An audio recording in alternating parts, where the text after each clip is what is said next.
Hello बच्चों, let's see the question. Question says answer the question on the basis of the following reaction. हमें एक reaction दिया गया है, उसके बेसिस पर हमें जो ऑप्शन दिए गए हैं उसको देखना है. जो रिएक्शन दिया गया है OH minus V, that one is bromoform. तो हमारा फॉर्मेशन होता है CH3 bond OH plus Br minus. हमें पूछा गया है which of the following statement is or are correct about the mechanism of the reaction. अगर हम इस रिएक्शन का मैकेनिज्म देखेंगे तो हमें जो ऑप्शन दिए गए हैं उन ऑप्शन में से कौन सा ऑप्शन सही होगा वो देखेंगे. जो ऑप्शन दिए गए वो क्या है? Carbocation will be form as an intermediate in the reaction. Intermediate की तरह कार्बोकैटायन फॉर्मेशन होगा. Step 1 is the slowest and reversible reaction. Step 1 जो होगा वो स्लोएस्ट और रिवर्सिबल होगा.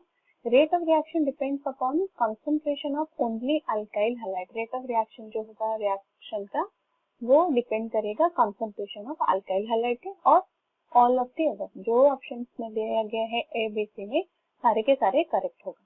तो यहाँ पर हमारा की कॉन्सेप्ट होगा, की कॉन्सेप्ट जैसे कि रिएक्शन किसके साथ हो रहा है? OH माइनस के साथ, जो कि एक न्यूक्लियोफाइल है. तो और हम यहाँ पर देखेंगे रिएक्शन मैकेनिज्म. तो कॉन्सेप्ट हम यूज करेंगे रिएक्शन मैकेनिज्म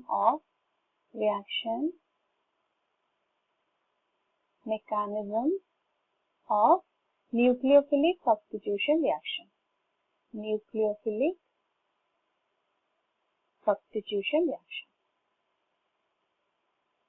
पहले हम देखेंगे जो न्यूक्लियोफाइल अटैक हो रहा है वो कौन से कंपाउंड के साथ हो रहा है. यहाँ पर हमें जो कंपाउंड दिया गया है that one is CH3 Br, जिसको हम बोलते हैं tertiary butyl bromide. Tertiary butyl bromide जैसे कि हम देख सकते हैं that one is a tertiary compound जिसमें कि ब्रोमीन अटैच हुआ है. तो ये हमें जो रिएक्शन मैकेनिज्म हम फॉलो करेंगे that one will be substitution, nucleophilic substitution unimolecular, क्योंकि थ्रू दिस रिएक्शन वो हमें एक स्टेबल कार्बोकैटायन फॉर्मेशन करता है. Stable carbocation. अगर हम उसका रिएक्शन मैकेनिज्म देखेंगे उसका जो फर्स्ट स्टेप होगा that step will be formation of carbocation. Formation of carbocation. किस तरह से वो कार्बोकैटायन फॉर्मेशन करता है?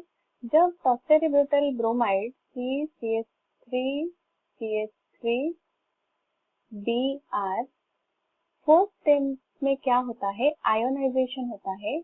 आयोनाइजेशन जो कि ये स्टेप होगा that one will be slow step और rate determining step. Rate determining step.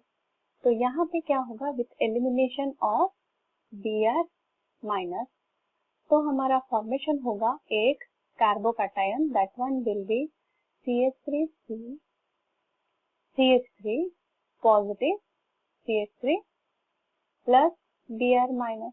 ये हुआ हमारा कार्बोकैटायन जो कि एक इंटरमीडिएट फॉर्मेशन हुआ.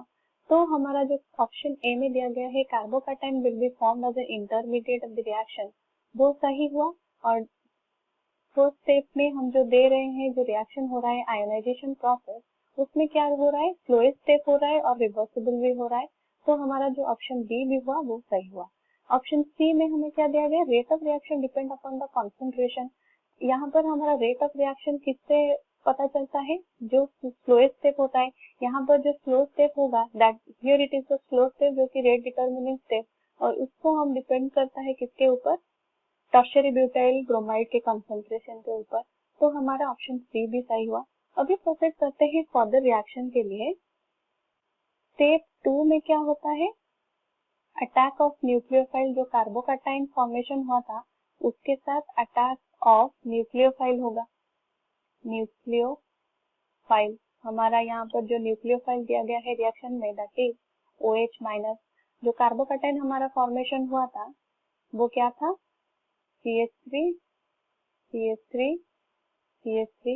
पॉजिटिव. अभी वो रिएक्ट करेगा और OH माइनस के साथ न्यूक्लियोफाइल के साथ. ये जो स्टेप होगा that step will be very fast. तो हमारा final product CH3 CH3 CH3OH, ये हुआ हमारा फाइनल प्रोडक्ट। अभी हम देख सकते हैं कि ये टोटल हमारा प्रोसेस रिएक्शन मैकेनिज्म हम देख लिए पूरा होल प्रोसेस के लिए, और हमने देख चुके हैं कि जो ऑप्शन ए बी सी हुआ वो हमारा सभी सही हुआ। तो हमारा करेक्ट ऑप्शन होगा option D, all of the above. That means सारे के सारे जो ऑप्शन हमें दिए गए ऑल आर करेक्ट।